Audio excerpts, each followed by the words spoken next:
Hi, magandang araw. At ngayon sa episode natin ngayon ay ito-topic natin yung pinaka-root, 'no, pinaka-root kung paano maging freelance bookkeeper. Kung paano maging freelancer, yung from start talaga, yung from mind setting to hanggang paano makakuha ng client. Pag-usapan natin is how to be freelance bookkeeper. From mindset to magkakaroon tayo ng client. So yan ang pag-uusapan natin ngayong episode na to. Paano po maka-join sa Discord? Nandyan po sa aking profile. Okay, at before tayo mag-start, sobrang haba nitong topic na to. Kasi may plano lang ako, kaya in-execute ko tong episode natin ngayon. Okay, so before tayo mag-start, tayo muna yung mag-pray. Lord Jesus, sinasamba at pinapasalamatan ka namin, Lord, sa napakagandang gabi na binigay niyo sa amin. Maraming salamat, Lord. Pinupuri at sinasamba ka namin, pinapasalamatan ka namin sa iyong kalwalatian at sa iyong kabanalan. Lord, nagpapakumbaba kami sa aming mga sarili. Kailangan ka namin. Kailangan namin ng iyong guidance sa aming mga ginagawa araw-araw. Papakumbaba kami sa aming mga sarili. Patawarin niyo po kami sa aming mga kasalanan, sinasadya man o hindi. Maraming salamat sa precious blood mo, Jesus, dahil by the grace na binigay mo sa amin ay kami po ay naligtas. Maraming salamat, Lord, sa always na paggabay sa amin. Salamat, Lord, sa knowledge and wisdom. Lord, I pray ngayong session na to. I pray, Lord, na i-guide mo kami sa aming session ngayon. I-guide mo kami na matutunan namin ang kailangan namin matutunan, especially sa mga magsisimula pa lang na maging freelance bookkeeper. I-guide niyo ako, Lord, personally, na mai-deliver ko ng tama ang aking gustong sabihin ngayon at may tawid ko itong session namin ngayon. Lord, guide us always because wala kaming nagagawang matino na tama kapag wala ang iyong presensya. Kaya, Lord, we depend everything to you at lahat ng ito ay binabalik namin at pinapasalamatan. Hinihingan ng guidance. In Jesus' name we pray. Amen. Okay, start na tayo, no? Ang pinaka-topic natin ngayon is how to... Nababasa ba, guys? Ang gamit ko kasi ngayon, MacBook lang na camera. Hindi ako nag-external kasi tinamad ako mag-setup. Nababasa? Okay, thank you. Thank you sa pag-confirm, Judy. So, ang pinaka-topic natin ngayon is how to be freelance bookkeeper from mindsetting to paano kumuha ng client. Itatawid ko yung gagawin natin ngayon. At ihahati ko ang topic na to sa tatlo. Ihati ko tong topic na to sa tatlo.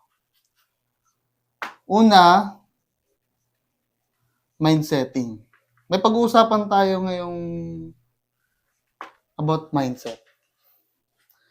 Pangalawa is actual roadmap para maging ganap ka na bookkeeper. Dito natin pag-uusapan anong mga step-by-step na kailangan mong sundin, step-by-step na kailangan mong malaman, ma-acquire para maging freelance bookkeeper ka. So, sa pangatlo naman is how to get client. At may gusto akong sa inyo, may gusto akong ano tawag nito? May basta. Gusto ko lang na kapag magtanong kayo is dapat related sa topic natin. Okay? Wala muna magtatanong, paano po yung basic accounting, paano po yung mag-close ng entries, magkano po rate nyo, hindi muna natin pag-uusapan natin. Magtatanong kayo related sa ating topic. Okay? At least magkaintindihan tayo. Pero, feel free na magtanong kayo dyan. Ayos? Okay. Kung ngayon lang tayo nagkita, ako nga pala si Kyle. 4 years ang experience ko sa US bookkeeping. And I also have experience in local. So, sa US bookkeeping, ginagawa ko. I am specialized in QuickBooks Online. Even though QuickBooks Online yung ginagamit ko for the past 4 years at yan yung focus ko, nag-aral pa rin, may experience pa rin ako sa ibang accounting software such as Wave, Zoho, Stessa, at saka mas marami din akong alam sa mga management tools like ClickUp, Slack, ano pa ba, Discord, at yung iba pa, yung Rent Ready sa mga real estate. Marami tayong alam dyan. At also, sa local naman, ang service ko sa local is more likely accounting system setup. So, yun yung setup ko sa local. So, tinutulungan ko silang mag-setup ng accounting software na naka-fit sa kanilang business kasi yung business iba-iba process niyan. So, based sa kanilang process, tinutulungan ko silang ano ang tamang software para sa kanila. So, yan yung services ko sa local.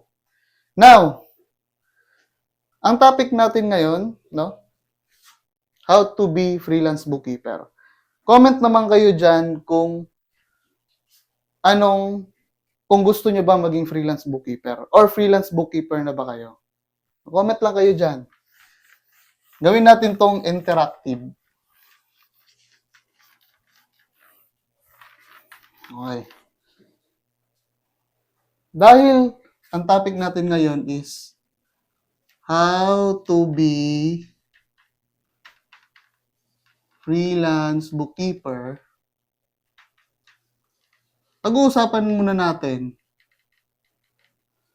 ano ang freelance bookkeeper. Okay, sabi ni Amazing, freelance bookkeeper na po. Tapos sabi ni Jayi, yes.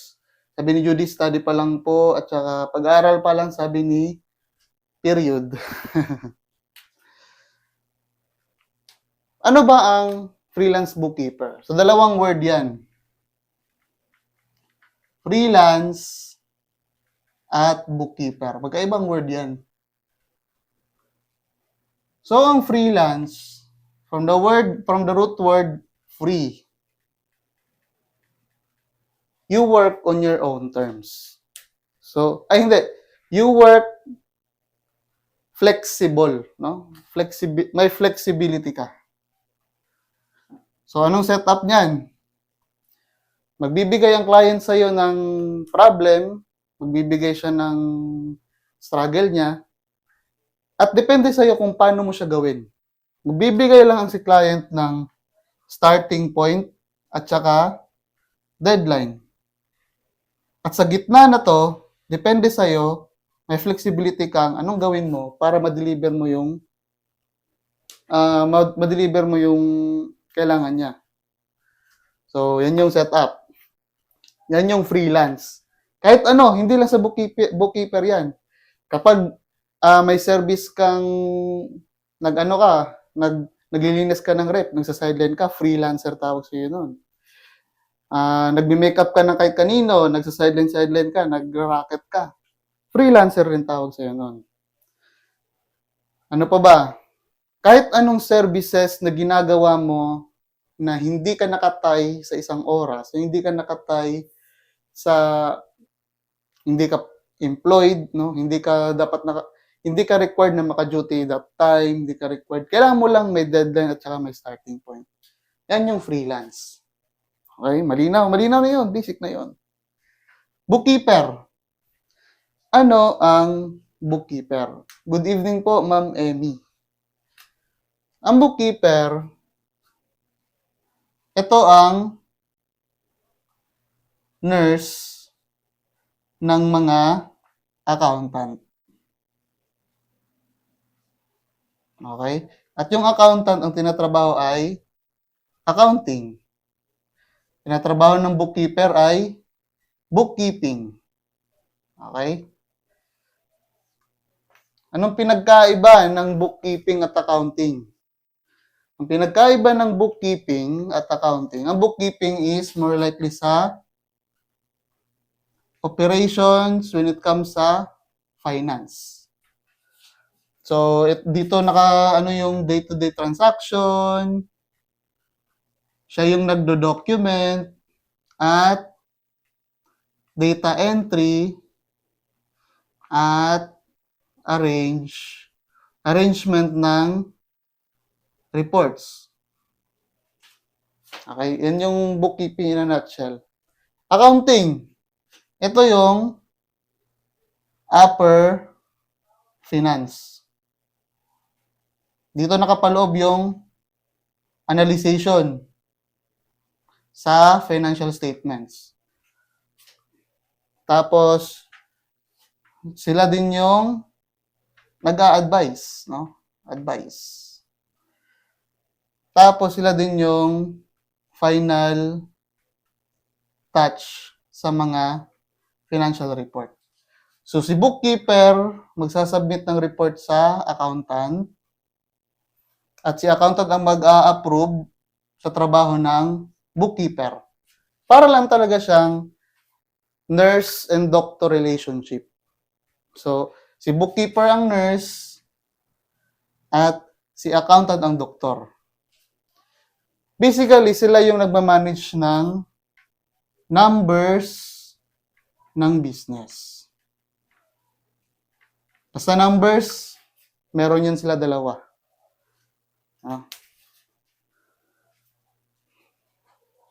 Hi, Mengay. So, yan.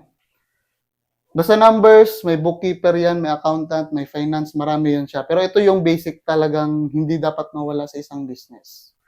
Bookkeeper at accountant. Now, pag pagsabayin mo tong dalawa, freelance bookkeeper, may flexibility kang bookkeeper. Now, gusto ko i-open up sa inyo na magkaiba ang VA, bookkeeper, at magkaiba ang freelance bookkeeper.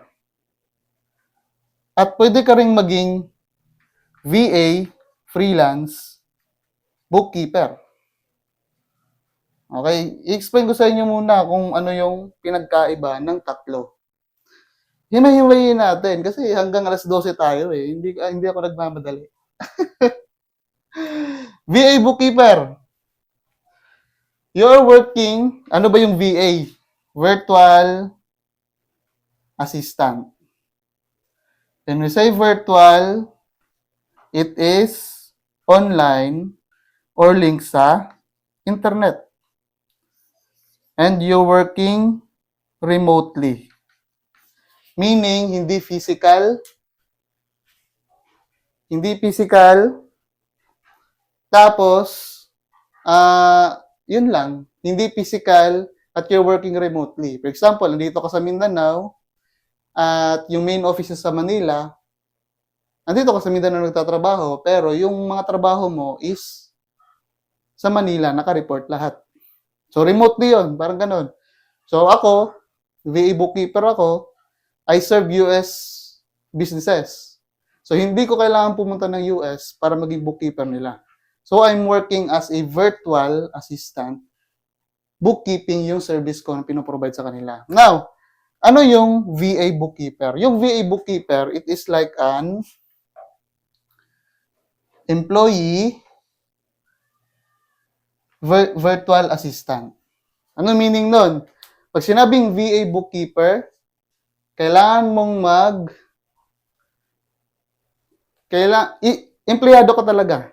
May oras na kailangan mong mag-time in, may oras na kailangan mong mag-time out, may deadline ka, at kailangan mong mag-report specific time, kailangan mong mag-meeting, at basta, naka-inline ka sa operations.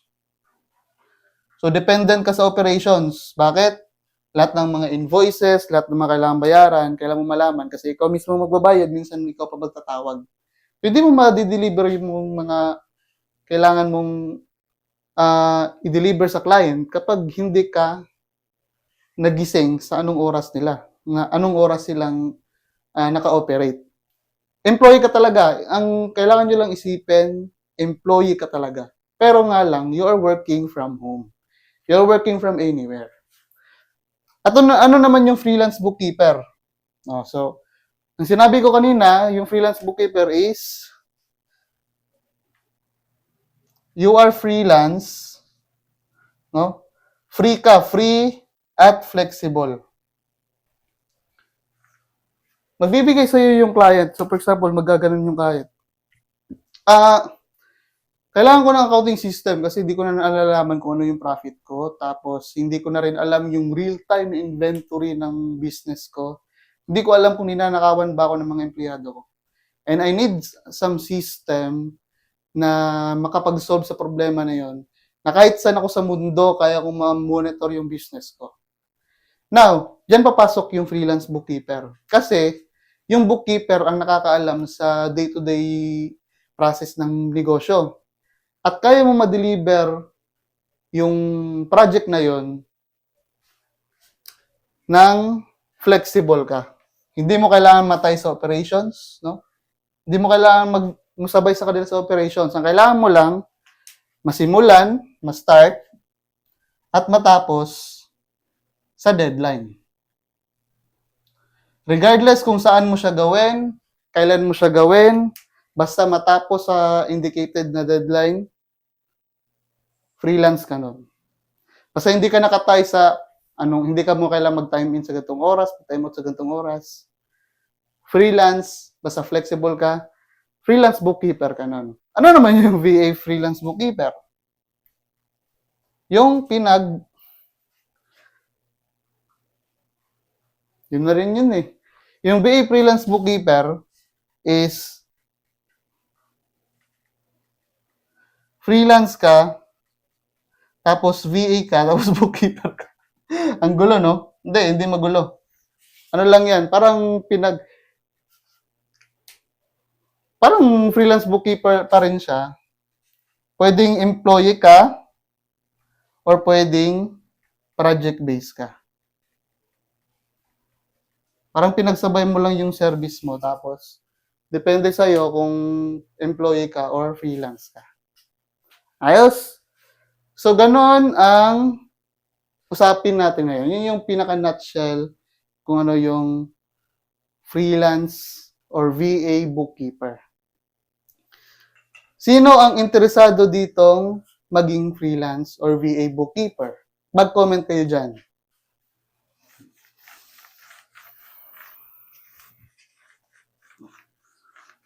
So, yun yung topic yun yung pag-usapan natin ngayon. Kung paano maging freelance or VA bookkeeper. Ayusin ko na lang to. How to be freelance or VA bookkeeper. Yan. Sabi ni My Love, count me in. Tapos si Ma'am Ana, gusto din daw siya VA bookkeeper. Si Sandra din. Okay? Kaya tapusin nyo tong session natin ngayon. Kasi pag-uusapan natin yan kung paano, at ano yung mga step by step natin kailangan gawin. Okay? So, as I have said kanina, ang unang itatopic natin is mind setting.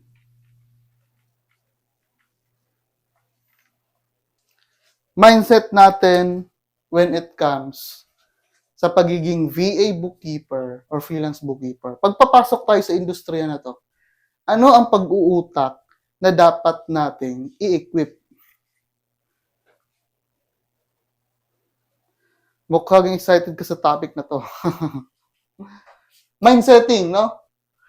Ano ang pag-uutak na kailangan mong ma-acquire muna para maging VA bookkeeper ka? Kung gusto mong pumasok sa industriya na to, ano ang dapat na mindset mo?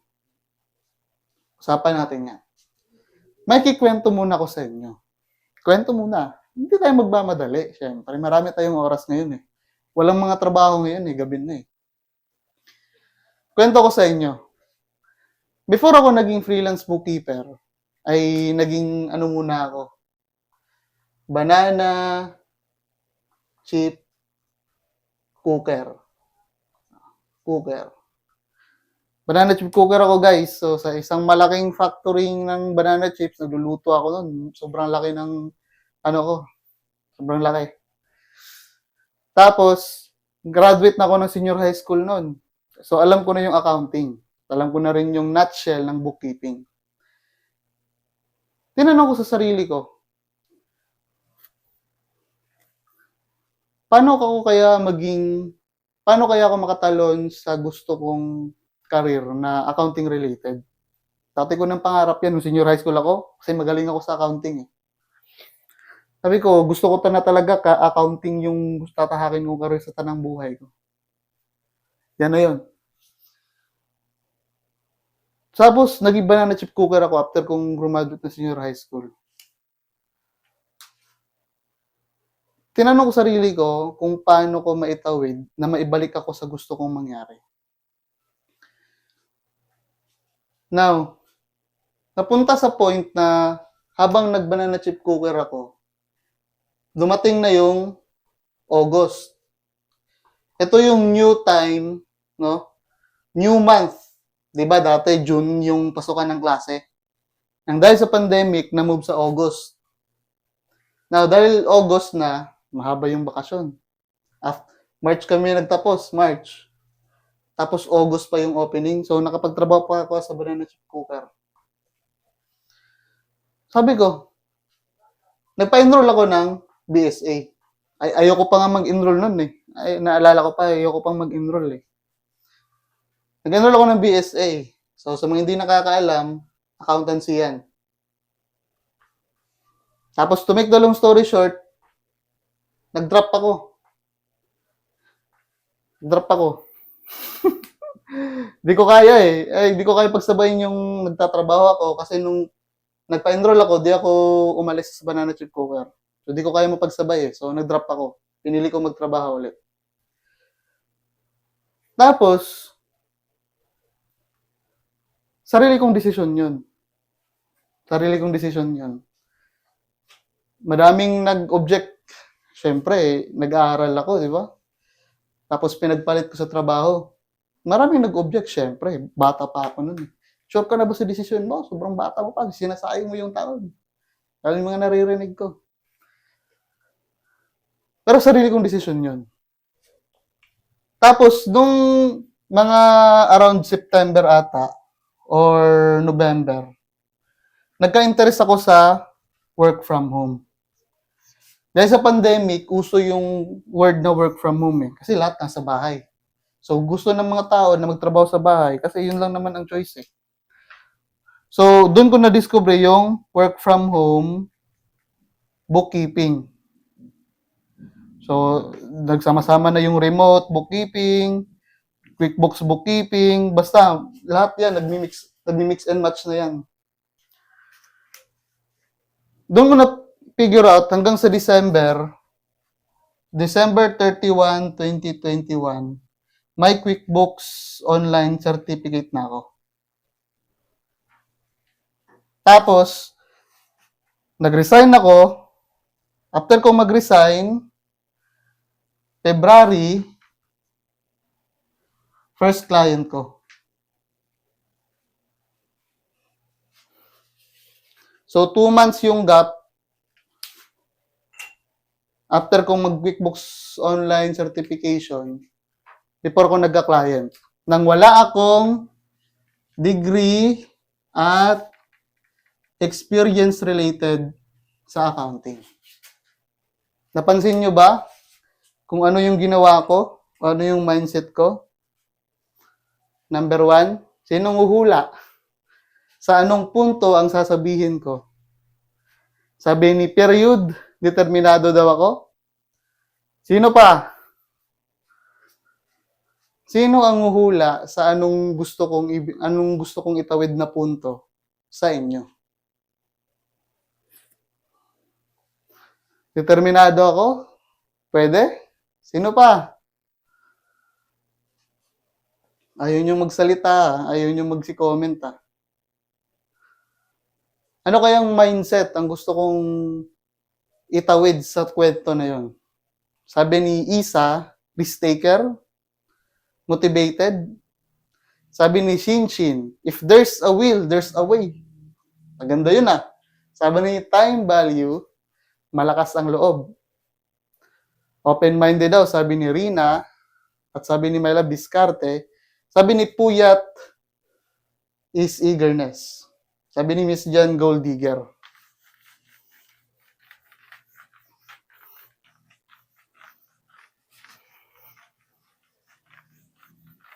Alam nyo, ang isang mindset na gusto kong itawid sa inyo ngayong gabi, may punto naman yan lahat. Oo, ako talaga yan, yung mga sinabi nyo, ako talaga yan. Pero ang gusto kong itawid sa inyo na pinakaunang mindset,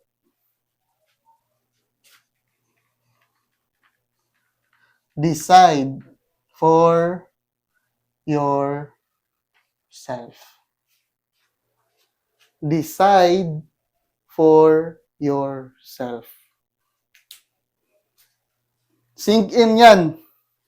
I-sink in nyo yan sa pinakakukote nyo at huwag nyo yung kalimutan hanggang sa mapaniganipan nyo yan ngayong gabi. Alam nyo ba sa lahat ng mga naging desisyon ko? Unang-una, before akong nag-graduate ng senior high school, around 17 pa ako nun. 17 or 18. Nagtrabaho ako as a banana chip cooker. Mabigat na trabaho yun. Sa sobrang bata ko pa nun. Ako nga pinakabata dun eh. Sobrang bata ko pa nun. Mabigat na trabaho yun. Ang daming nag-object nung nag-apply ako nun. Sure ka na ba dyan sa decision mo? Bahala ka sa buhay po. Narinig ko na yan. At nung hindi ako mag-aral sana, daming nag-object. Pinagbigyan ko lang. Sige, mag-enroll ako. Pero nag-drop pa rin ako. Pero nung nag-drop ako, sarili kong decision yon. Ang daming mag-object. Sobrang daming mag-object. Hindi normal lang huminto ng pag-aaral. Lalo na pag kaya naman kung gagapangin, mahihirapan. Pero pag kaya naman gagapangin, sobrang mahirap. Sobrang daming objection. Lalo na nung nag-resign na ako. Nag-resign ako, tapos hindi pa ako nag-aral. Sobrang daming nag-object. Nanay ko pa lang. Ano ba gusto mo gawin sa buhay mo? Naguguluhan na sila eh. Nag-resign ako, wala pa akong client. Pero nung nagka-client ako, alam nyo anong feeling? It's worth it kung nag-workout. Yan yung reward ng nagdi-decide ka para sa sarili mo. Maraming mag-o-object, promise. Maraming mag-o-object. Kasi hindi nila naiintindihan kung ano yung gusto mong gawin sa buhay mo. Tayo lang naman talaga nakakaintindi sa mga sarili natin eh. Tama o tama? Sure ko tama ako. Kaya gusto kong itawid muna sa inyo ang pinakaunang mindset na gusto kong sabihin sa inyo. Decide for yourself. Decide for yourself even though may mag-o-object sa'yo. Even though papangit ang pagtingin nila sa'yo. Basta wag ka lang mang-apak ng tao, mang-scam ng tao. Huwag ka lang gumawa ng masama. If you do it for yourself or for the glory of God, hindi ka magkakamali niyan. Pero may magugulat at may mag-o-object. Sabi nga ni Ma'am Ana, gulat sila nung nag-resign ako as government employee. Bakit ka magre-resign, di ba? Magugulat at magugulat. Pero, decide for yourself. Ikaw lang naman nakakaalam kung nahihirapan ka na. Ikaw lang naman nakakaalam kung may mangyayari kung magre-risk ka. Ikaw lang naman nakakaalam. at walang ibang nakakaintindi sa'yo sa mga gusto mong gawin sa buhay, ikaw lang sa sarili mo. Decide for yourself. Okay? Malinaw? Okay, malinaw na yan, syempre. Pangalawang mindsetting na gusto kong itawid sa inyo.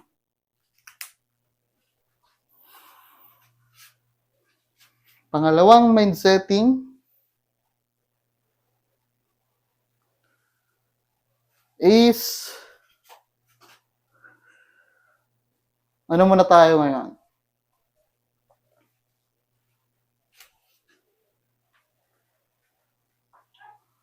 You will never know the outcome.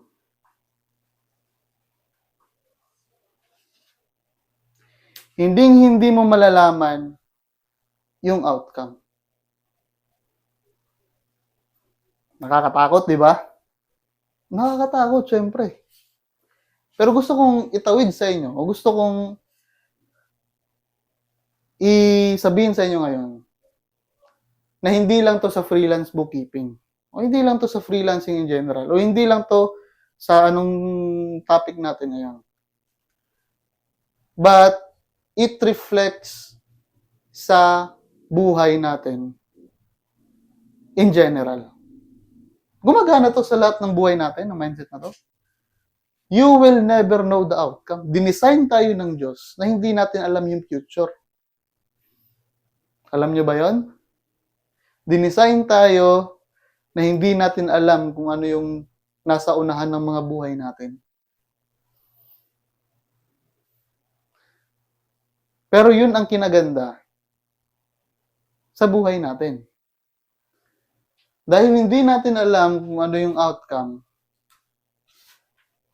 mas nagkakaroon tayo ng pananampalataya. At natututo tayong sumubok, mag-risk. At after nating mag-risk, doon tayo natuto. You will never know the outcome. Totoo yan. Pero may learnings ka niyan, talo ka man o panalo. It's either you win or you learn. Hindi lang, I'm not talking just about sa freelance bookkeeping. I'm not talking about sa VA bookkeeping. Mindset to na dapat nyong isabuhay. Okay? Decide for yourself. You'll never know the outcome. Yun na yun.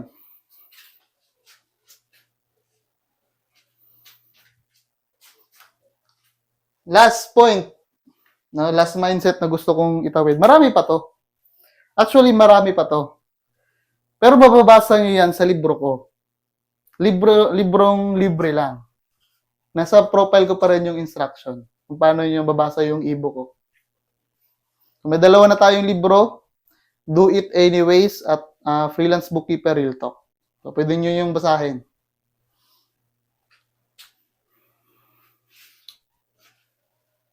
Last mindset is wala na ata akong ano Make yourself lakihan ko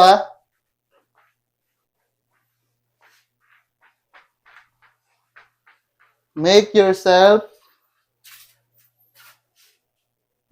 parang di nababasa. Make yourself qualified.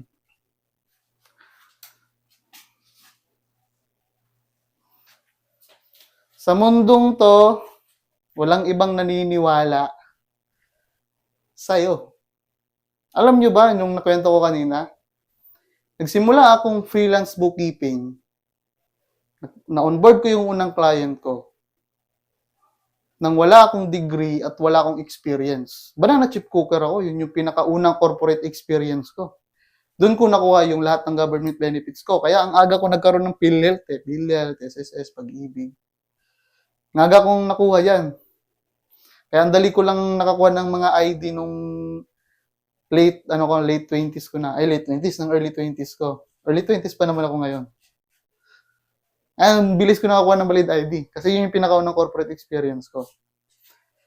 Pero kahit ako, nagdadalawang isip ako kung matatawid ko yung freelance bookkeeping nang wala akong degree at wala akong experience. Kasi man nagtatanong sa akin, pwede bang maging freelance bookkeeper kahit na hindi ako graduate related sa accounting? Ako nga, wala akong degree.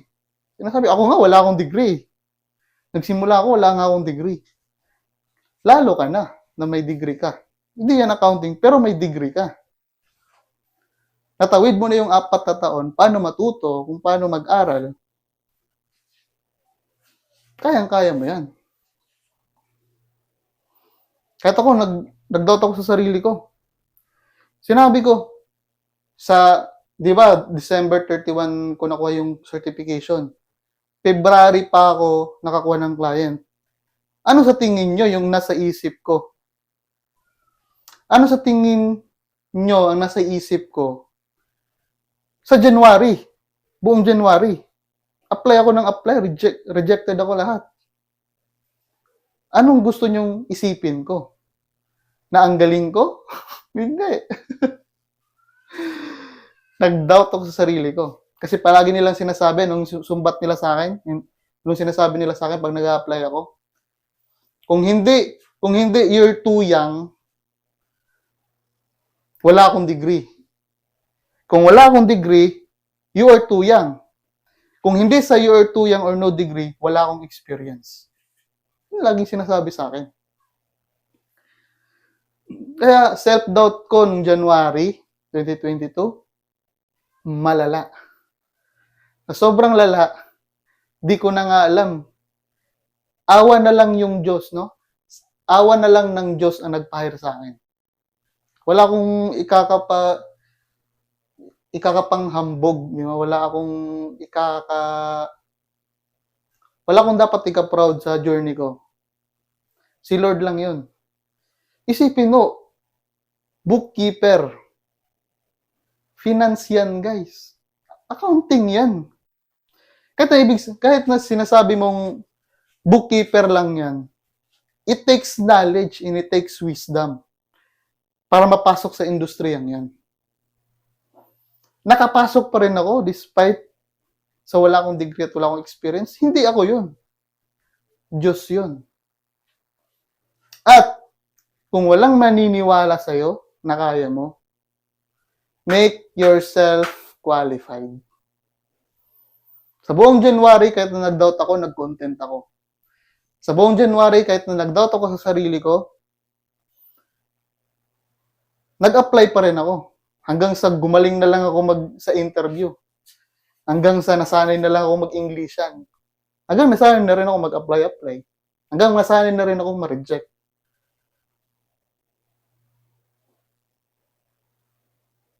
Make yourself qualified. And don't ever disqualify yourself. Even though sa tingin nila hindi ka qualified, dapat ikaw sa sarili mo ang pinakaunang maniwala sa sarili mo.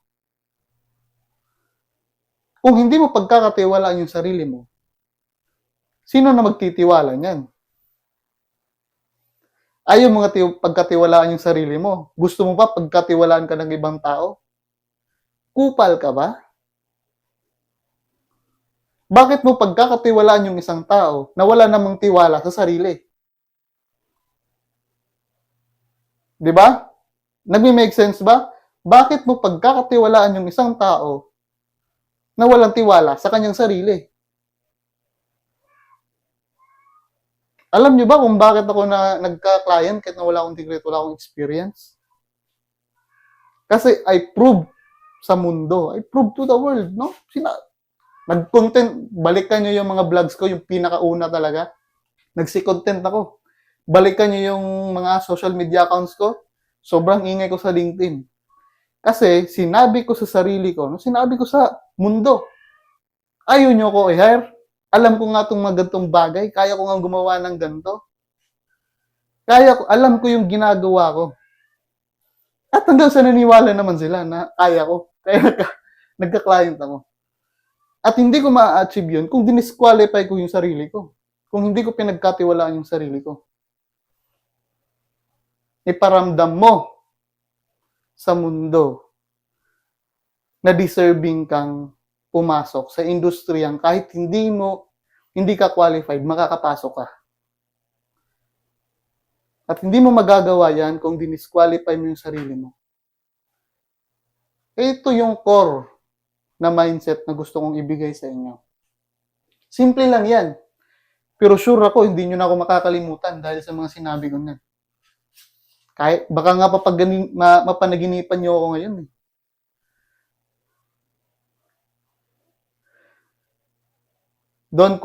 Don't disqualify yourself. Okay? Decide for yourself. No? Tumayo ka sa sarili mong paa. Malaki ka na. Magdesisyon ka para sa sarili mo. You will never know the outcome. Wala naman talaga. At yung pangatlo, make yourself qualified. Marami yan actually. No? Marami yan actually. Wait lang, baka mapakita ko sa inyo. Mag-advertise muna tayo. Wait lang. Lagi kong i-recommend tong platform na to. Platform saan?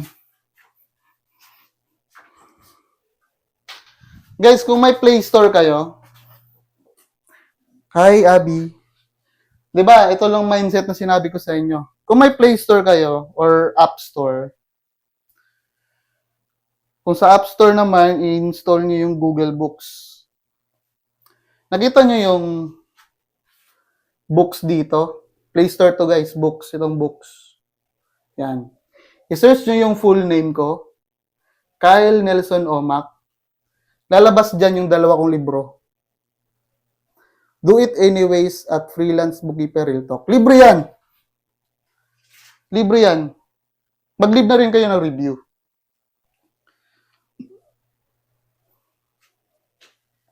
Lahat ng mindset ko when it comes sa libre yan, oo.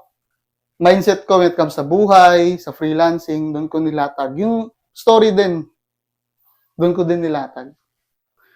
Okay, tuloy na tayo sa ating topic. You're welcome, insan. Okay, malinaw ba tayo sa mindset? Type yes kung malinaw. Kung hindi, mag-e-end live na ako. Ayoko nang ituloy ito. Buti naman at nagkalinawan tayo.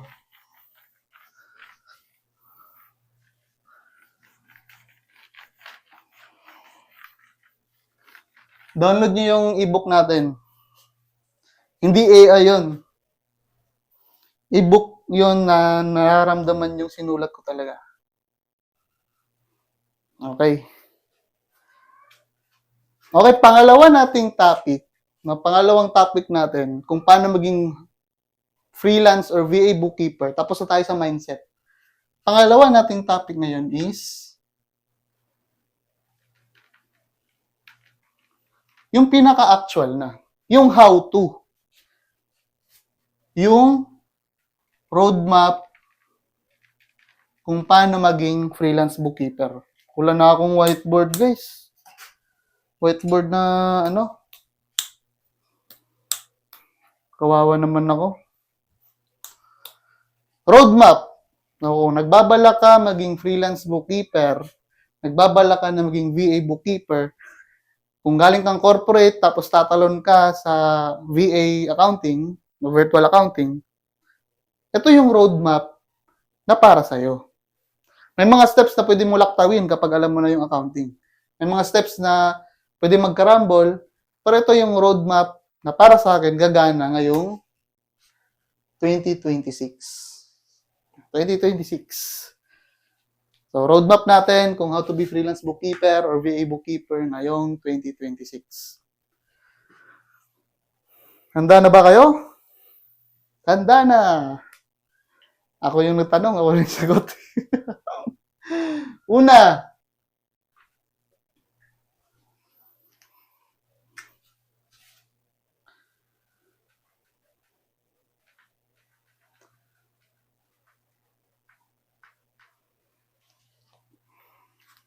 Time zone. Sino ang pamilyar sa time zone? As someone, no, ito lately ko lang to na-realize. Tapos na kasi tayo sa mindset. Kasi usually, kapag nagtuturo ako ng how to be freelance bookkeeper, inuuna ko sa roadmap yung mind setting. Tapos na kasi tayo sa mind setting. So, nilaktaw ko na sa technical talaga kung roadmap, kung paano maging freelance or VA bookkeeper. Ito, lately ko lang to na-realize. At kahit sa libro ko, wala to. Pero i-explain ko sa inyo kung bakit importante to. Gusto kong isipin nyo, before kayong tumalon sa pagiging freelance bookkeeper, gusto ko munang isipin nyo, ano ang time zone na ready kayong magtrabaho? Anong ibig kong sabihin sa time zone? Day shift, night shift, at mid shift. Kung kaya mo bang magtrabaho ng day shift, ng daytime, o kaya mo bang magtrabaho ng night shift, or kaya mo bang magtrabaho ng mid shift, yung afternoon to evening. Bakit yan yung una kong sinabi? Bakit yan yung una kong rekomendasyon? Kasi wala kayong maririnig na mga nagbibenta ng course or nagtuturo ng kahit kanino. Nagtuturo ng bookkeeping na ang unang punto is i-consider kung anong oras. Ako pa lang yan. Ganyan ako ka-sure. Bakit kailangan? Alalahanin nyo na magko-commit kayo na hindi na kayo available sa ganyang oras.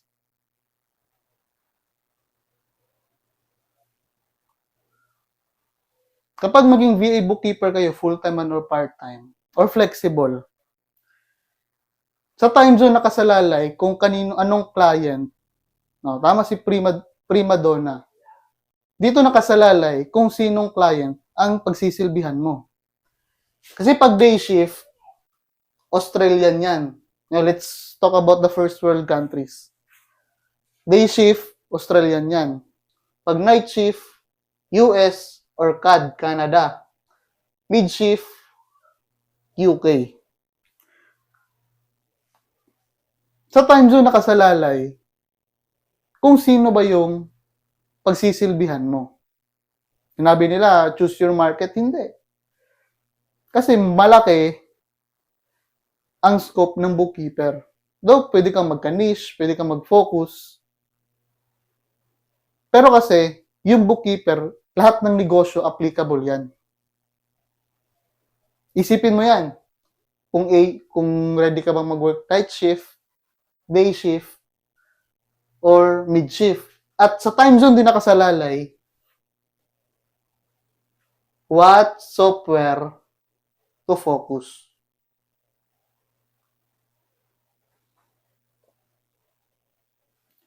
Dito nakasalalay kung anong software ang aaralin mo. So ngayon mag-iisip-isip ka na. Gusto mo maging freelance bookkeeper, gusto mo maging VA bookkeeper, o gagawin na lang natin gusto mo maging VA in general. Anong shift ang willing kang magtrabaho?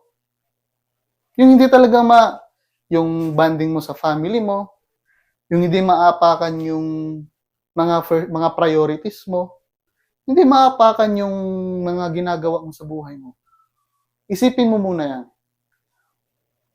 Tapos, isipin mo rin kung ano yung pinaka-productive time mo. Sa pinakaunang kailangan mo lang ma-identify yan. Saan po link ng Discord sa profile ko po? Now, nakapag-decide ka na kung anong time zone ka ready. Kung anong time zone ka available. At kung anong time zone ka productive. Na-identify mo na. Doon ka na magfo-focus kung anong bansa yon. Kung night shift ka, gumagana utak mo sa trabaho, i-reverse engineering mo, anong bansa ang night shift? Pinakauso dyan, US or Canada. US, Canada na. Iisipin mo ulit, Ano ang software ang ginagamit ng US or Canada? QuickBooks. Mag-focus ka lang sa isang software. At later pa natin pag-uusapan yan. Time zone, ang pinakaunang kailangan mong malaman when it comes sa VA bookkeeping. Time zone. Ako pa yan. Ako pa lang naguna naglatag niyan. Okay, screenshot nyo muna before ko i-erase.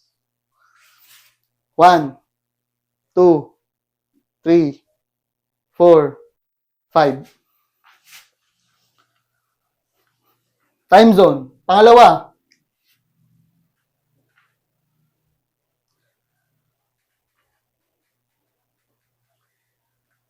dito ka na mag-aaral ng Fundamentals of Accounting. Okay? Fundamentals of Accounting. Bakit nauna yung fundamentals isa sa time zone? Hello, TNJ. Bakit nauna yung fundamentals kaysa sa time, ay nauna yung time zone kaysa sa fundamentals? Diskarte ko yan. Huwag kayong makialam. May purpose yan kung bakit ko, pinangalawa lang yung fundamentals of accounting. Fundamentals of accounting, tinatanong sa akin, Kyle, ano yung fundamentals of accounting na kailangan naming aralin para maging freelance bookkeeper kami? Simple lang. Accounting cycle at accounting term. Accounting terms sa napili mong time zone. Iba kasi ang accounting terms ng AU, Australian. Iba din ang accounting terms ng US, Canada, at iba din tax system nila. Sa time zone, dito nakapagpaloob yung shift, software, terms, at taxes. Ang dami mong iisipin, kaya kailangan mo lang mag-focus sa isa. Dami, pag nagsisimula ka, maaralin mo ba yung lahat ng, aralin ng ganyan? Ang hirap kaya. Kung nag-aral ka ng QuickBooks, tapos pinagsabay mong zero, kasi nagbabala kang, after mong mag-night shift, mag-Australian ka, tapos beginner ka, okay lang sana pag may experience ka na sa US Alam mo na yung mga terms. Kung nagsisimula ka talaga, kalukuhan yung ginagawa mo, pinagsasabay mo yung dalawang software. Kasi kahit alam mo yung software, mamimiss out mo pa rin yung terminologies. Mamimiss out mo rin yung anong klaseng mga tax. Kaya focus sa isang time zone kapag nagsisimula ka. At after mong aralin yung accounting cycle, accounting terms naman. Malinaw?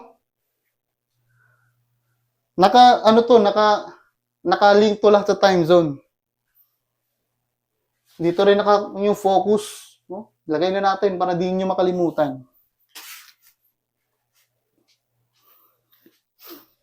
Okay, screenshot nyo na. Hindi ko na explain yung fundamentals of accounting. Kasi yung fundamentals of accounting, andyan na yan. Given na yan sa mundo.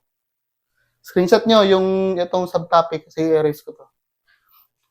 1, 2, 3, 4, 5.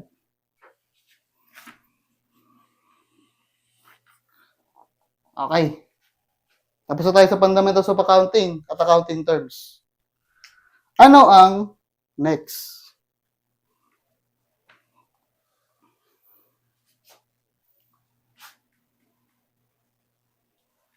Focus on one accounting software.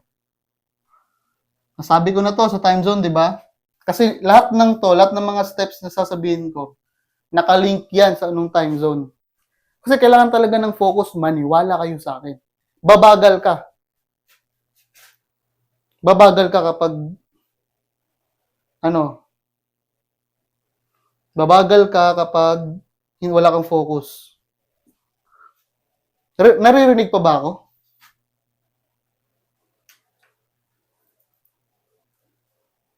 Naririnig pa ako? Okay, salamat. Naglalag kasi to minsan eh. Okay. Now, focus on one accounting software. Expand ko lang to onti.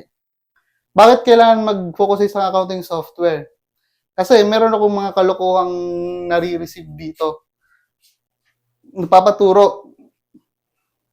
Sabi nila, Kyle, paturo ako sa ganitong anong senaryo ng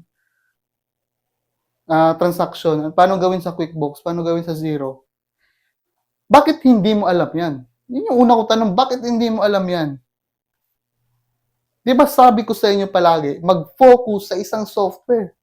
Kaya hindi mo alam yung gagawin mo dyan kasi hindi ka nakafocus. San-san ka nagpapa-enroll ng dalawang software pag-aaralan. Maraming industry pag-aaralan. Maraming country pag-aaralan. Bona ka ba? Ilang utak ba yung nasa ulo mo kung bakit pinagsasabay mo yung mga bagay-bagay? Isa nga lang. Isa lang. Ang kulit nyo kasi, kasalanan nyo din yan eh, kaya bumabagal progress nyo kasi napakakulit nyo. Sinabing focus, focus.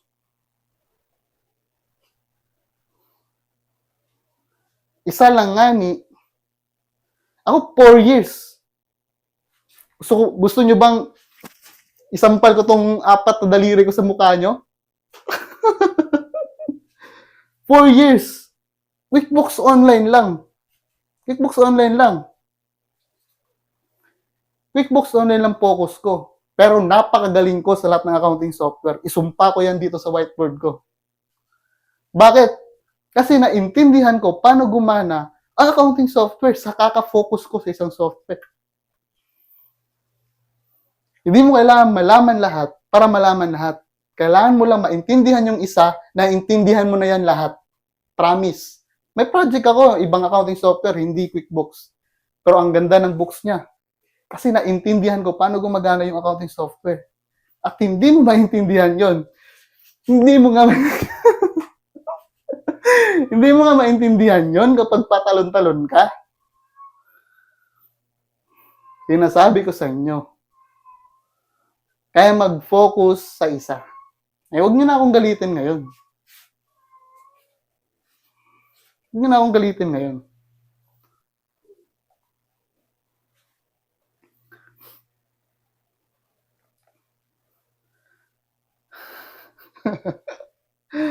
Okay? Focus on one accounting software. Malinaw ba? Okay, malinaw. Nagalit na ako, muntika na eh. Malinaw yun, syempre. Kasalanan nyo na yun pag hindi naging malinaw yun.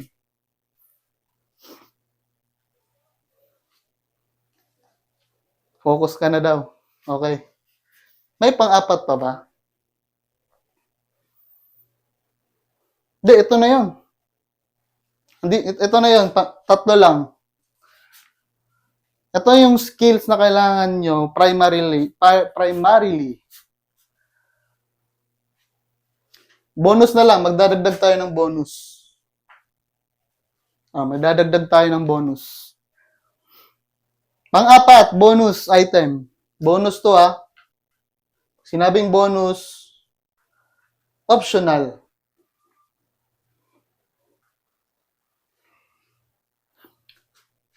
Choose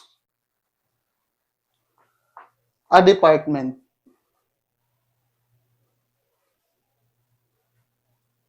Ito yung recent upload ko sa YT. Yung choose a department. Optional to, pero may matututunan kayo dito. When I say choose a department, ang accounting department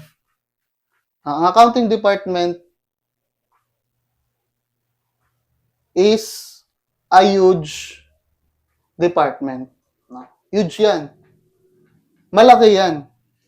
At yung accounting department ay nadi-divide sa maraming department pa. So, dito mapupunta yung APAR, billing collection, tapos yung asset management, tapos yung loan management, purchasing, at saka etc. Optional to pero gusto kong buksan yung mga mata nyo na may department. Kapag nakikita nyo, hiring accounts payable, hiring accounts receivable, hiring loan management, cash application, kapag may nakikita kayo ganyan, accounting pa rin yan. Kaso, department na lang, sub-department na lang siya ng accounting department. Pwede nyo kayong pumili dyan. Pero hindi nyo ito maintindihan kapag nilaktawan nyo ang nangiisa nito. Kapag nilaktawan nyo itong fundamentals of accounting, hindi nyo maintindihan to. Kaya kailangan kang maisaulo mo at maintindihan mo na kaya hanggang sa panaginip makakasagot ka ng journal entry, dapat gano'n ka kagaling para maintindihan itong department na to. So, hindi mo ito maintindihan pag hindi mo naintindihan yung fundamentals of accounting. So, yun yung pang-apat or bonus optional. Pumili ka ng department. Kasi yung bookkeeping is a wide scope. From beginning to closing entries, yan yung gagawin mo, yan yung scope mo. Pero pag pumili ka ng department, AP ka lang talaga mag-focus, credit cards ka lang talaga mag-focus, collections ka lang talaga mag-focus, billing ka lang mag-focus, etc. Ayos? Yan yung apat na roadmap ko, sarili kong roadmap para maging malaman mo yung skills ng freelance bookkeeping. Pwede bang AR or collections? Pwede. Ang pinaka-latest employment ko, AP lang ako. So, AP lang yung pinag-aabala ko sa buhay ko. Napakagaan ng buhay. Pero hindi mo maintindihan yun kung hindi mo alam yung fundamentals of accounting. Ayos? Okay, screenshot muna para proceed tayo sa next topic. 1, 2, 3, 4, 5.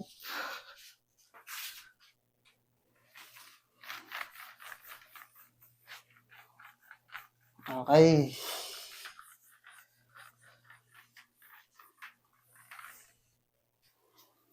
At before tayo tumalon sa ating topic, nagpo-promote ulit ako. Water break, pang mahina lang yan. Anong water break? Pang mahina lang yan. Joke lang. Ito. Pangalan ko ang YT channel ko. So, subscribe kayo dyan. Lahat ng mga recorded videos, dito ko nire-re-upload. So, lahat ng videos dito, may effort yan. Okay? May matutunan kayo kapag nag-subscribe kayo dito. Unsubscribe kayo kung wala kayong matutunan. Mag-community ba ako? Yes, Discord. Nasa profile ko yung instruction. Yan. At kapag gusto nyo kong hanapin sa mga social media platforms, i-search nyo lang yung pangalan ko sa browser, lalabas yan. Yung mga podcast ko, may Spotify tayo May Spotify tayo. Basta kung gusto nyo kong hanapin, search nyo lang yung pangalan. No? Search nyo lang yung pangalan ko. Lalabas na ako. Kung gusto nyo ko i-add sa FB, pwede rin. Ipabind ko daw yung libro ko. Meron, no? Return nga lang kasi hindi tinanggap sa bumili. Pero hindi na ako nagdi-disburse ng hard copy sa ngayon. So, soft copy muna. Libre lang naman. Pero may bayad tong physical copy, syempre. Guys, i-follow nyo ako sa sa YouTube. Okay. Next topic. Dito na tayo sa topic ng how to get clients. Sino ang excited dito? Saan po makakabili ng book ko? Hindi ko na binibenta yun. Libre na lang. Nasa link, nasa profile ko din yung instruction. Libre na lang. Ayoko na magbenta. Okay, sinong excited? So, paano malaman kung how to get clients as a BA bookkeeper? Taas ang kamay. Kung wala magtataas, end live, syempre. End live na. Para saan pa tayo magta-topic dito kung wala namang gustong, kung di nyo naman gustong malaman. Sabi ni Prima Donna, me. Paldo na tayo sa libre ni Sir. Ang ganda ng libro ko, guys, promise. Confident ako na may matututunan kayo. Libre ko na lang binigay yun. Para lang hindi nyo lang ako makalimutan. Sapat na sa akin na hindi nyo na ako makalimutan. Yun lang. Sapat na sa akin yun. Yun na din yung bayad nyo sa akin, hindi nyo ako makalimutan. Hindi ako CPA.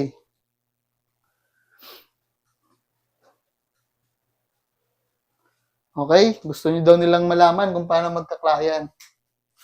Sige, din na natin to patagalin. How to get clients. Sana all di makalimutan.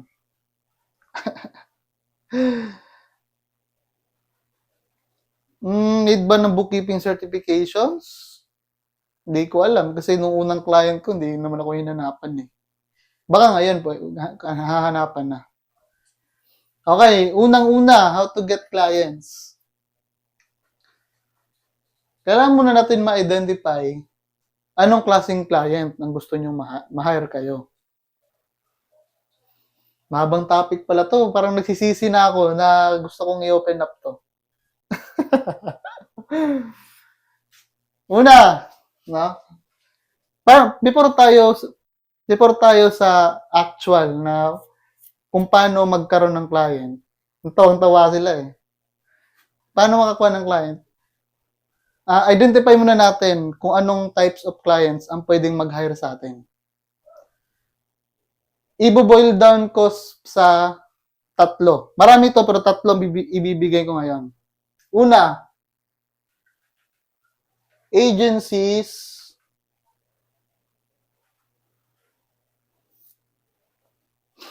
direct client,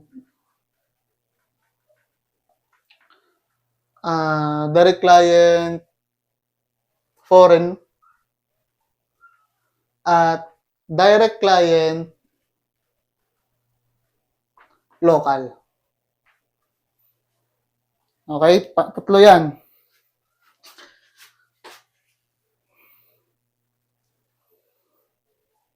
Agencies, direct client foreign, at direct client local. So, yan yung tatlong client na pwedeng mag-hire sa inyo as a VA bookkeeper or freelance bookkeeper. Before tayo tatalon, dahil na-identify na natin sino yung mag-hire sa atin dyan, may subtopic ako dyan na dalawa. Type of mindset, no? Mindset type. Mindset type para ma-hire dyan. Ang dalawang type na yan, unang-una is ang employee type mindset. Ang pangalawa ay consultant type mindset. Ang programang ito ay rated SPG, striktong patnubay at gabayin ng magulang para sa mga batang manonood. May advertise pa eh.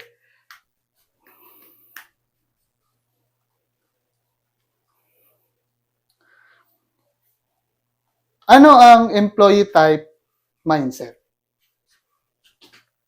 Employee type mindset, basically, yun na din yun. ang utak mo ay utak empleyado. Ang iniisip mo ay i-hire ka as employee. Full-time, may time in, time out, may log in, log out, may DTR, or lahat. Kailangan. Basta kung anong empleyado, ang ginagawa ng isang employee, yan yung employee mindset. Ano yung consultant type mindset? Ang consultant type mindset is a mindset that solves the problem ng hindi ma-solve ng may-ari or ng entrepreneur.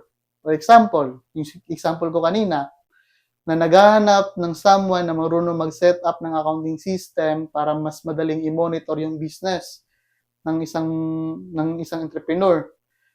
So, pag consultant type ka, so ilalatag mo kung anong solusyon, tsaka anong pros kapag i-hire ka nila, or paano mo isosolve yung problem na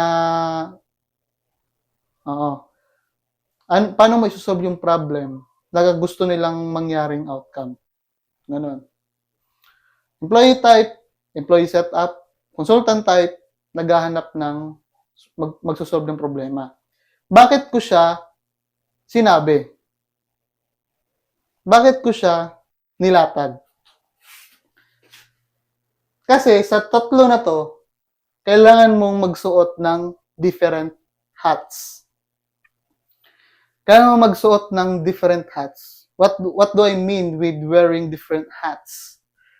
What I mean is, different ang perspective, different ang pag-communicate mo, depende sa kung sino ang kaharap mo o kung sino ang kausap mo. Example, agencies. May kwento ako sa inyo sa agencies. Dati, nung first 2 to 3 years ko as a freelance bookkeeper, project-based lang halos yung mga projects ko eh. Hindi masyadong tumatagal ng 1 year yung mga projects ko. Kasi after kong ma-solve yung problem nila, hindi ko na rin mariretain kasi meron na silang ipapalit. Kasi project-based lang naman ako eh. After ng project-based, hindi ako matanggap-tanggap sa mga agencies kapag nag-a-apply ako. Sabi nila, sobrang tatalon-talon daw ako ng kumpanya, short term lang daw mga projects ko. At hindi nila ako ma-hire.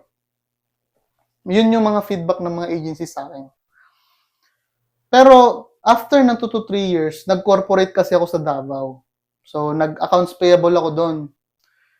So, nagtagal ako doon ng 1 year and 3 months. After kong ma-update yung resume ko, pagka-resign ko sa job ko as accounts payable, doon na nagsimulang matanggap ako sa mga agencies.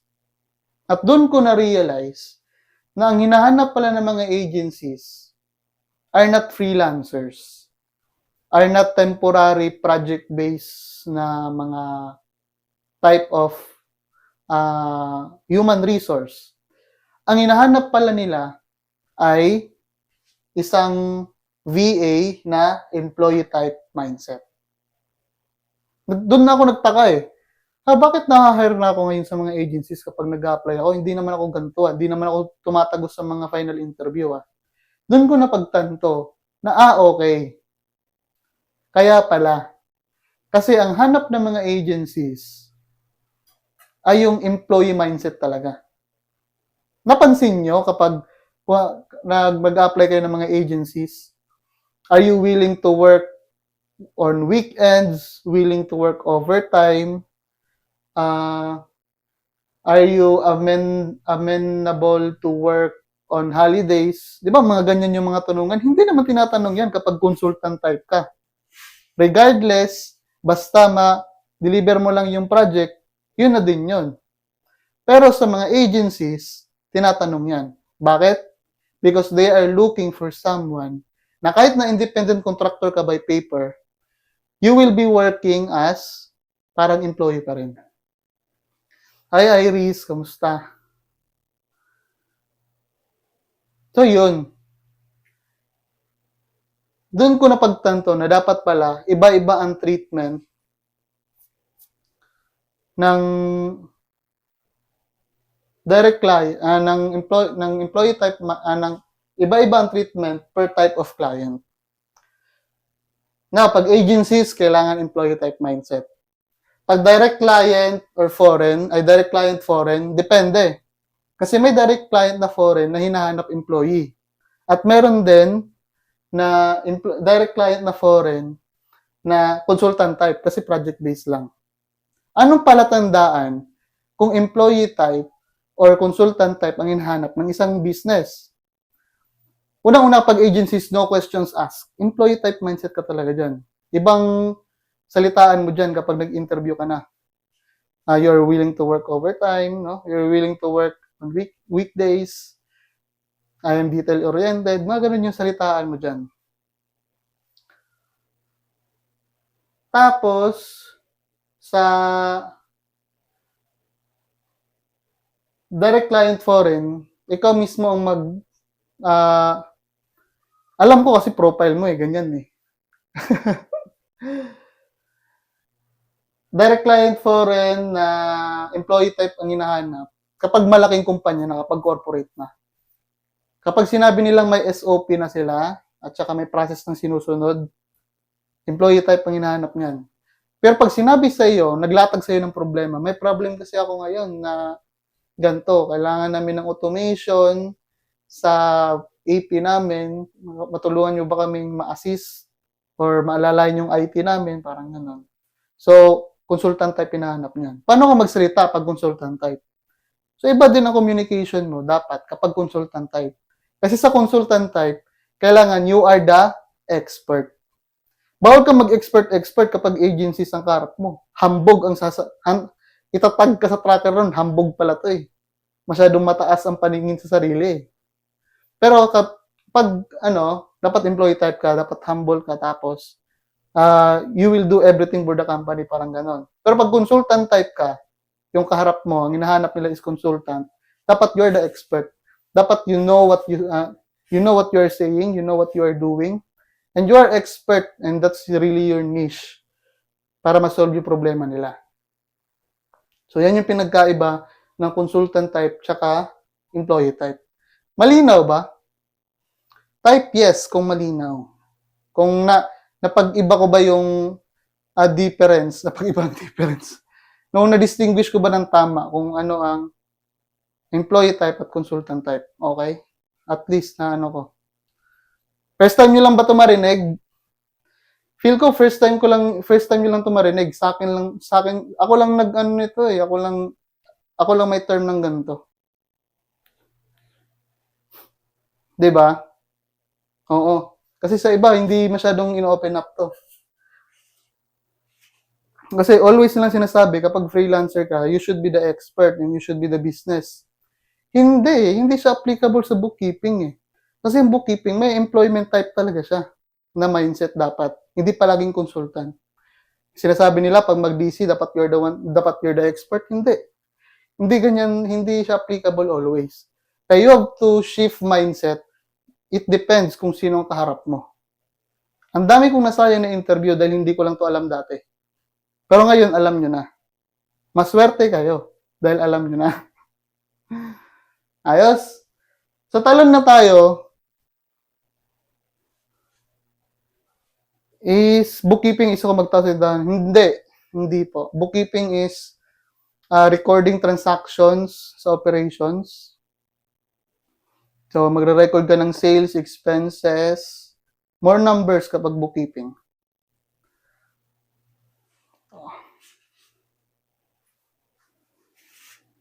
Okay? So, screenshot nyo muna to. Tapos, i-erase ko tong dito. Kasi may lalagay na ako. Okay, 1, 2, 3, 4, 5. Okay. Dito na tayo sa I paid bookkeeping coach and nagsisisi ako. Bakit ka naman nagsisi? Huwag kayong magsisisi kung nagbayad kayo ng coach o nagbayad kayo ng kasi binayaran nyo kung anong alam niya. Mas trip ko lang talagang hindi maningil muna. Sisingilin ko rin kayo pagdating ng araw. Okay? Dito na tayo sa kung paano makakuha ng actual client. Now, may category rin ako dito, personal kong category on how to get clients. May tinatawag tayong inbound at outbound. Okay? Hindi. Baliktarin ko muna. When it comes sa getting clients, wala naman siyang masyadong pinagkaiba sa traditional sales, outbound tsaka inbound. Ano ang outbound? Ang outbound, ito yung cold selling. Cold selling. Ito yung kahit hindi mo kilala or wala kang connection, nag-reach out ka sa isang business, you are offering and sending proposals sa isang business. Ano yun? Well, hindi natin pakomplikahin. So, nag-search ka for example, may niche ka na ang binubookkeeping mo na business is transportation services. Search ka ng transportation services sa isang state. Tapos, ni-reach out mo sila, kinuha mo mga email nila. Tapos, nag-cold selling ka, nag-blast email ka. Sinend mo sila ng email na you're offering this kind of service and mag-schedule call if you're needing help when it comes sa ganyang matter. Cold selling yan. At ito sa lahat ng klase ng sales, ang pinakaayaw ko sa lahat. Ayaw kong magbenta sa hindi ko kakilala. Nahihirapan nga akong magbenta sa kakilala ko sa hindi ko pa kakilala. So, mahina ako dyan. Pero may mga tao na kayang gawin to. Ako hindi. Pero at least, bukas ang mata nyo na may gantong paano mag-acquire ng client.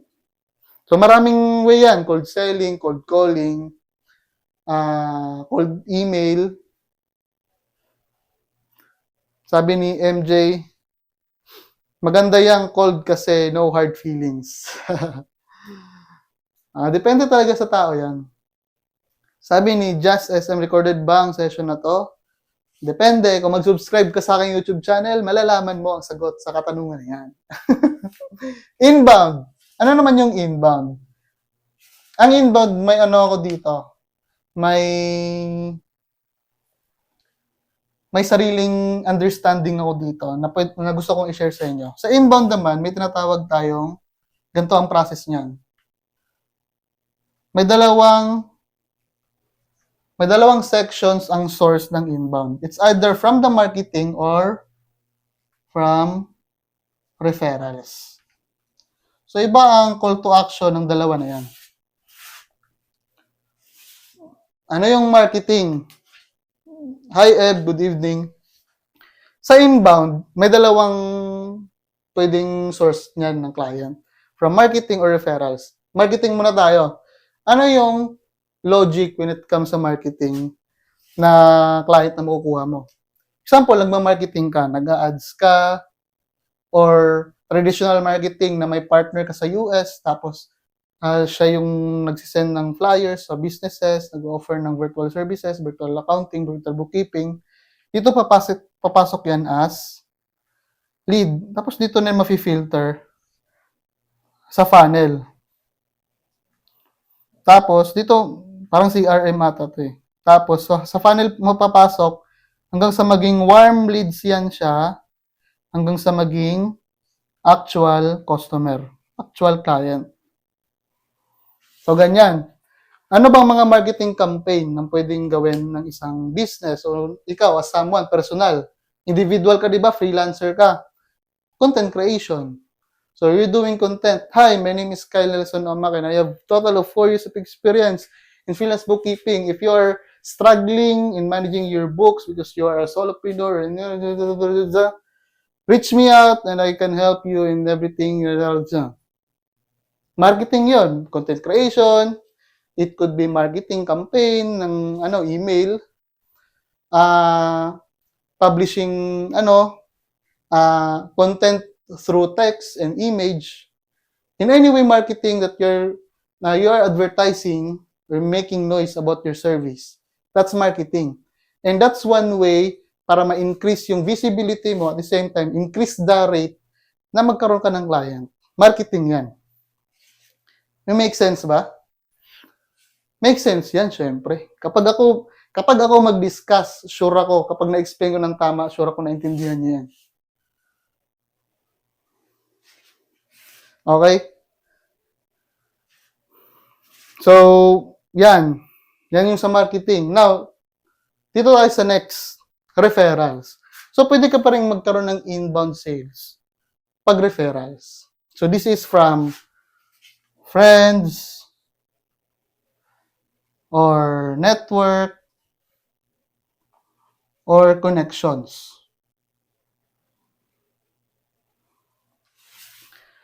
At sa lahat ng mga nabanggit ko, dito ang lahat ng project base ko, local and some of the US clients. Dito ako bumabawi. Bakit? Sinabi ko na kanina na napakahina kong magbenta sa cold leads. Mahina akong magbenta. Magaling ako mag-marketing, pero hindi sa US. Sobrang galing. Napapansin nyo naman, di ba, na magaling akong magsalita, magaling akong mag-explain, magaling akong mag-vlog. Kaso, hindi siya pang US. Kaya ang na-attract kong mga clients is local. So, through marketing, may nakukuha kong client dito. Pero, mostly sa aking mga naging client talaga, clients na client base, dito referrals. Bakit? Sa pagko-content ko, kagaya nito, nanonood kayo sa akin. Parang napapansin nyo na close na tayo. Diba? May connection kayong nararamdaman sa akin yan. At na nanonood lang kayo dyan, parang kilala nyo na ako. Parang alam nyo na kung anong ginagawa ko, alam nyo na kung anong mga mindset ko, anong ibig kong sabihin, bakit ko ginagawa to, alam nyo na yan. Diba? Parang magkaibigan na tayo. Aminin nyo yan. Totoo yan. May connections na tayo, di ba? Sa kaka-content ko at sa kaka-create ko ng community at kakagawa ko ng content, lumalawak at lumalawak ang scope ng mga nagiging kaibigan ko. Masok kayo sa community, halos lahat dyan kaibigan ko. Malawak ang mga kaibigan ko, kakilala ko, connections ko at network ko. Kapag may mga clients sila na naghihingi ng tulong, walang ibang pupuntahan yan at walang ibang ire-refer yan. I-refer niya yan kung yung sino yung pinagkakatiwalaan nila. Trust. And may rapport na.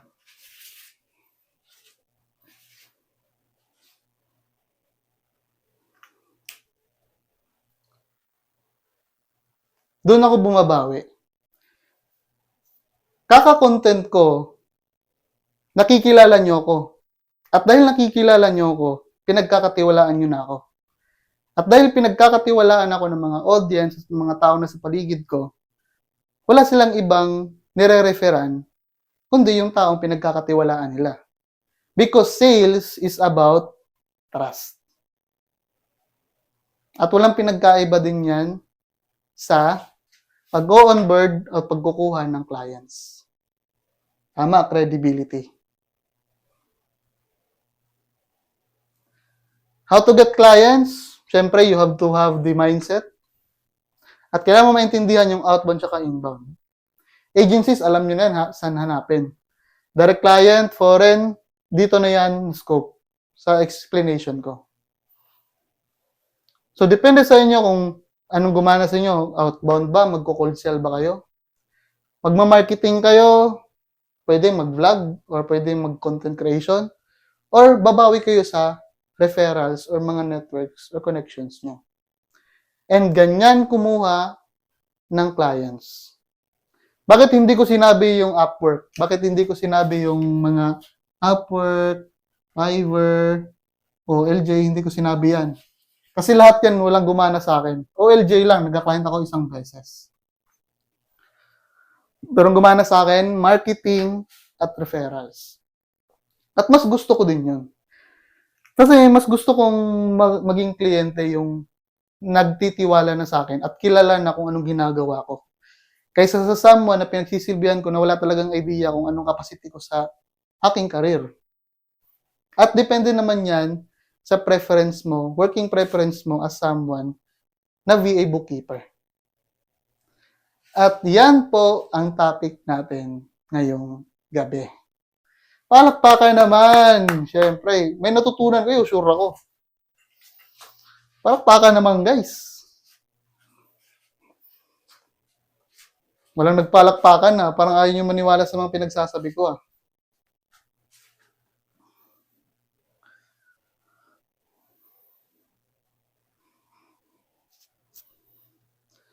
So, nagkaroon na kayo ng idea.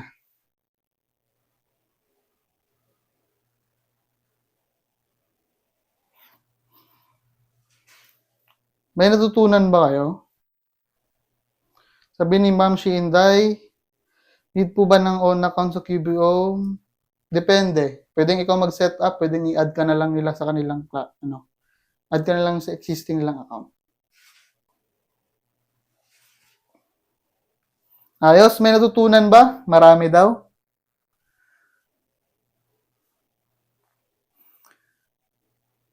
Again, follow nyo ang aking YouTube at basahin nyo yung ebook ko. At mag-leave din kayo ng review. Mag-leave kayo ng review, ano na lang din. Para dagdag credibility ko. Binigay ko na lang ng libre, at least mag-review kayo. Ayos, maraming salamat sa pagtambay nyo sa live na to. Na-appreciate ko ang time nyo, na-appreciate ko ang tiwala nyo sa akin. Join kayo sa ating Discord community. And I really hope, no? Ay, hindi. Meron kayong natutunan sa akin. Hindi ko sinabing hindi ko sasabihin sana may natutunan. Hindi. May natutunan kayo sa akin. Sure ako niyan. Wala kayong choice. Kaya napaka-confident na may natutunan. Pero meron naman talaga. You're welcome, Judy. Yes, decide for yourself.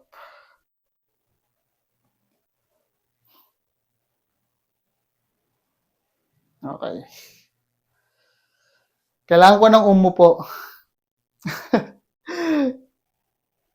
Okay, before tayo mag-end, no? Gusto ko munang i-share sa inyo kung bakit ko ginagawa to. Gusto ko munang i-share sa inyo kung bakit ginagawa to. Bakit ako nagba-vlog, bakit ako nagdi-discuss. Gusto ko lang mabigyan kayo ng kalinawan. No? Naniniwala kasi ako na kapag bookkeeper ka, freelance ka, kahit anong career na gusto mong tahakin sa buhay mo, ang napaka-importanting bagay para ma-deliver mo ng tama ang ginagawa mo is through clarity. Yung naiintindihan mo yung ginagawa mo, naiintindihan mo kung ano yung pinapasok mo. At nung nagsisimula ako, kaya sobrang dami kong pagkakamali sa buhay, pagkakamali as a US bookkeeper or a freelance bookkeeper, dahil walang nag-guide sa akin o walang gantong kalalim na mga topic para mas mapaintindi sa akin yung kalinawan ng mga bagay-bagay. At sinishare ko to sa inyo kasi ayokong maranasan yung pinaka-ground talagang naranasan ko. At nagka-idea na kayo kung ano talaga yung dapat yung sundin na roadmap, mindset na dapat yung sundin. At nabigyan ko na rin kayo ng idea kung paano kayo magka-client. At sure ako, hindi nyo to makikita sa YouTube. Hindi nyo to makikita sa kahit na anong course. Sariling invention ko yan. Sariling terminology, sariling way ng pag-discuss, sariling authenticity ko. Nasa sarili kong experience, mas in-explain ko sa inyo ng napakasimple at maintindihan nyo talaga. Kasi sinasabi ko, may naintindihan talaga kayo. May naintindihan talaga kayo kasi hindi pwedeng wala. Kasi pag ako nag-discuss, pinaka-simpleng lingwahe na yan. Naintindihan ko talaga yan. At huwag natin kalimutan, no, na ang kalaban natin dito ay yung hindi tayo magde-decide para sa sarili natin. Na-discuss na natin lahat. Pero pag hindi ka pa rin nag-decide para sa sarili mo, ang sarili mo ang pinakamalaking problema mo. Pinakamalaking aberya ng buhay mo. Kaya tayo magsama-sama, no? Sama-sama tayong maging VA bookkeeper, mag-decide sa sarili natin, sabay-sabay tayong mag-risk at sabay-sabay tayong maging freelance bookkeeper, tulungan yung mga sarili natin, pamilya natin, at tulungan natin lahat na magka-opportunity. Higit sa lahat, maraming salamat sa tiwala nyo sa akin. Maraming salamat sa pagtambay. Before ko i-close yung live, tayo muna yung manalangin. Okay? Lord Jesus, sinasamba at pinapasalamatan ka namin sa napakagandang gabi, napakagandang session na ibinigay mo sa amin.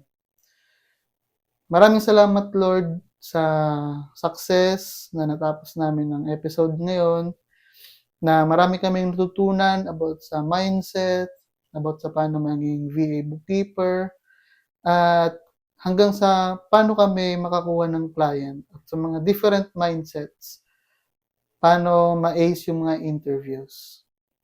Lord, nagpapakumbaba kami sa mga sarili, in-acknowledge namin na lahat ng mga knowledge and wisdom, lahat ng mga discussion na na-acquire namin ay galing sa'yo.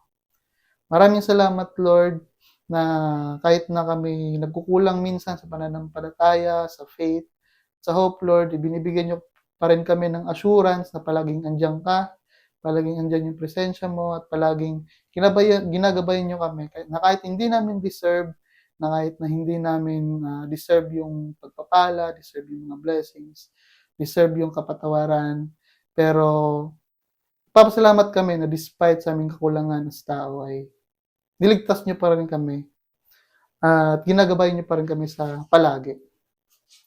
Lord, I pray na patawarin nyo kami sa aming mga kasalanan, sinasadya man o hindi. At I pray, Lord, sa lahat ng mga gustong sumabak sa VA bookkeeping, freelance bookkeeping, i-guide sila, Lord, na anong knowledge and wisdom na dapat nilang ma-acquire para maging successful sila sa kanilang career. Ibigay niyo po lahat ng modules, lahat ng kaalaman na kailangan malaman para maging equip sila at maging successful sila sa kanilang maging career hanggang sa maging handa na sila na magkaroon ng kanilang mga kliyente. At sa lahat naman ng mga handa na magkaroon ng client, Lord, I pray na bigyan niyo po sila ng opportunity, bigyan niyo sila ng job offer, bigyan niyo po sila ng client na para magkaroon na sila ng pangkabuhayan. Tulungan nila kanilang mga sarili, tulungan nila kanilang mga pamilya at ministry mo, Lord. Lord, tulungan niyo kami na lahat ng mga ginagawa namin sa aming mga buhay ay na-align sa iyong kalooban. Kasi kapag yung ginagawa namin mga bagay o hindi na na-align sa kalooban niyo, useless lang po itong lahat at wala po itong patutunguhan. Kaya guide niyo kami palagi, Lord, palalahanan niyo kami na lahat ng mga bagay na ginagawa namin ay na-align sa kalooban niyo. At tulungan niyo po kami, Lord, na malagpasan yung mga pagsubok, malagpasan yung mga hindrances para po maabot namin yung mga pangarap namin na pinagdadasal. Lord, maraming salamat sa buhay ng may community, bagong kaibigang nabubuo. Maraming salamat, Lord, sa buhay na masaya. Maraming salamat sa buhay na andyan ka palagi. We love you, Lord, and we give you back glory and honor. In Jesus' name we pray. Amen and amen.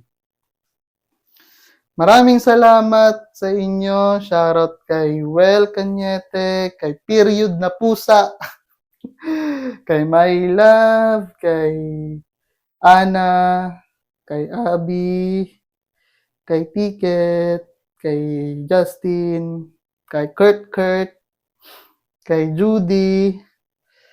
Maraming salamat, guys. Na-touch ako sa pagtambay nyo. Salamat. Kailan po ulit? Di ko alam. Pero join kayo sa Discord community kasi doon ako nag-a-announce kung magla-live ako. Okay? Guys, sana maganda yung tulog nyo ngayon. Magpahinga kayo dahil bukas ay Sunday, Family Day, Lord's Day. Kita-kita tayo sa susunod na live. Sa Discord natin, nasa profile ko po yung instruction. God bless you. I love you. Execute malupet. Decide on your own. At faith without action is fiction. Maraming salamat at magandang gabi. Bye.